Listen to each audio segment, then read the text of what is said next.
Video में आप लोग को बताए थे प्रेजेंट टेंस का प्रकार, यानी how many kinds of present tense. There are 4 kinds of present tense. आप लोग को पिछला वीडियो में हम लोग बता चुके हैं, तो उसका नेम हो जाएगा प्रेजेंट इंडेफिनिट टेंस। दूसरा हो जाएगा प्रेजेंट इम्परफेक्ट टेंस। राइटिंग आ रहा है ना समझ में?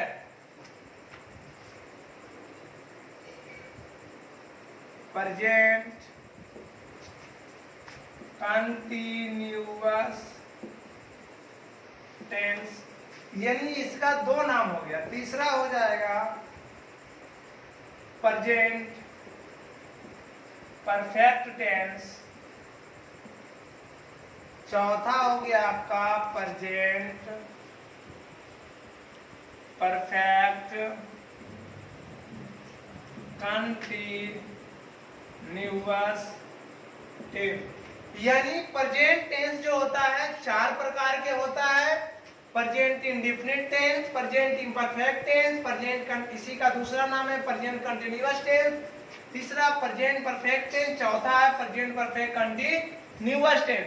अब इसको हम लोग बारी बारी से पढ़ेंगे। तो आज हम लोग पढ़ेंगे प्रेजेंट इंडेफिनिट टेंस। तो प्रेजेंट इंडेफिनिट टेंस के बारे में हम लोग पढ़ेंगे, इसका कैसे पहचानेंगे कि प्रेजेंट इंडेफिनिट टेंस में है। तो इसका डिफिनेशन हो जाएगा, जिस हिंदी वाक्य के अंत में, जिस हिंदी वाक्य के अंत में ता है, ती है, ते हो इत्यादि लगा रहे, उसे प्रेजेंट इंडेफिनिट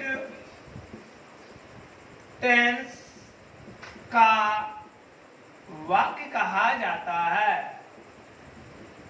यानी प्रेजेंट इंडेफिनिट का कोई पूछेगा कि हम लोग प्रेजेंट इंडेफिनिट यानी जिस हिंदी वाक्य के अंत में ता है, ती है, ते हो इत्यादि लगा हुआ रहे, उसे हम लोग प्रेजेंट इंडेफिनिट टेंस का वाक्य कहा जाता है।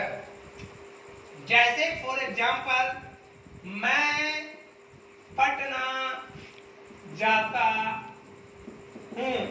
आप लोग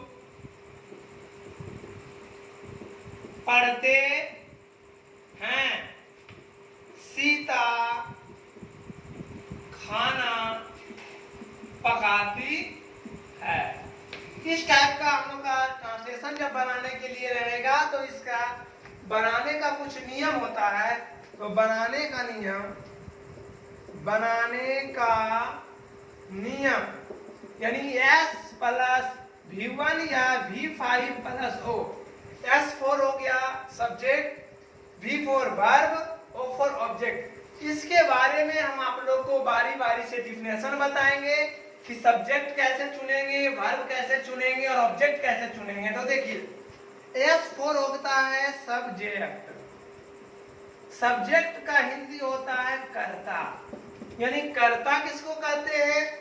तो जो काम करता है, जो काम करे उसे कर्ता कहते हैं। यानी मैं पटना जाता हूं, यहाँ पे जाने का काम कौन कर रहा है? मैं ना। तो मैं हो जाएगा आप लोग का सब्जेक्ट। मैं, आप लोग पढ़ते हैं, तो पढ़ने का काम आप लोग, यानी जो काम करे उसे क्या कहते हैं? कर्ता। इस तरह का आप डिफिनेशन आप लोग याद रखिएगा। सीधी सी बात है कि जो काम करे उसे कर्ता कहते हैं। अब आ गया V1 या V5, यानी वर्ब का 5 रूप होता है, V1, V2, V3, V4, V5। 1, 2, 3 आप लोग को याद रखना पड़ेगा। V4 का मतलब होता है वर्ब में ing जोड़ेंगे, और V5 का मतलब होता है वर्ब में S या ES। तो देखिए, यानी सिंपल सी बात है, हम लोग अभी वर्ब भी मतलब वर्ब, यानी वर्ब मतलब होता है क्रिया, जिससे किसी काम का करना या होना समझा जाए, उसे क्रिया कहते हैं। जिससे किसी काम का करना या होना समझा जाए, यानी पता चले कि कोई काम हो रहा है। जैसे मैं पटना जाता हूँ, यहाँ पे कौन सा काम हो रहा है, तो जाने का काम हो रहा है। ये आपका हो जाएगा, एग्जाम्पल हो जाएगा रीड, रीड माने पढ़ना, इट मतलब खाना, गो मतलब जाना, etc। यानी सीधी सी सिंपल सी बात है, आप लोग को याद रखना है कि जिस वाक्य के अंत में ना लगा हुआ रहेगा उसको हम लोग कह देंगे वर्ब। लेकिन एक इसमें आपका जो है काट है, यानी हम इसमें यह नहीं कह सकते हैं कि नाना को छोड़ दीजिएगा, क्योंकि नाना के अंत में भी ना लगा हुआ है तो उसमें वर्ब नहीं होगा। फिर देखिए लास्ट आपका बच गया है ऑब्जेक्ट। ऑफ और होता है ऑब्जेक्ट। ऑब्जेक्ट का मतलब होता है कर्ता, सॉरी, ऑब्जेक्ट का मतलब होता है कर्म। कर्ता तो आपको पहले बता चुके हैं। ऑब्जेक्ट का मतलब होता है कर्म, जिस पर काम का फल पड़े, जिस पर काम का फल पड़े उसे कर्म कहते हैं। यानी जिस पर काम का फल पड़े उसे कर्म कहते हैं।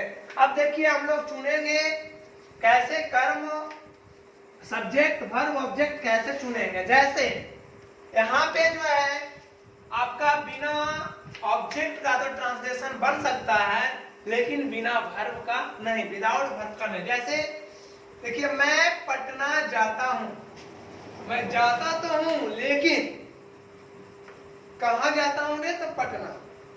देखिए जो काम करे, जाने का काम मैं कर रहा हूं, क्रिया क्या कर रहे हैं, जा रहे हैं, दिया हो गया वर्ब।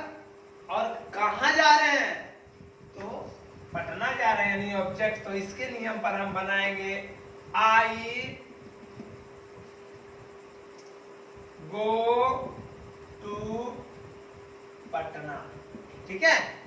नेक्स्ट है आप लोग पढ़ते हैं, यू, ये हो गया आप लोग यू। इसमें देखिए क्या पढ़ते हैं हम लोग को मालूम नहीं है, तो सिर्फ सब्जेक्ट है और वर्ब है। तो देखिए सब्जेक्ट और वर्ब, यू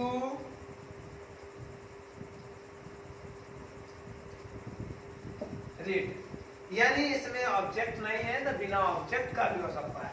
लास्ट है आपका सीता खाना पकाती है, तो आपको यहाँ पे लिखे थे V1 या V5।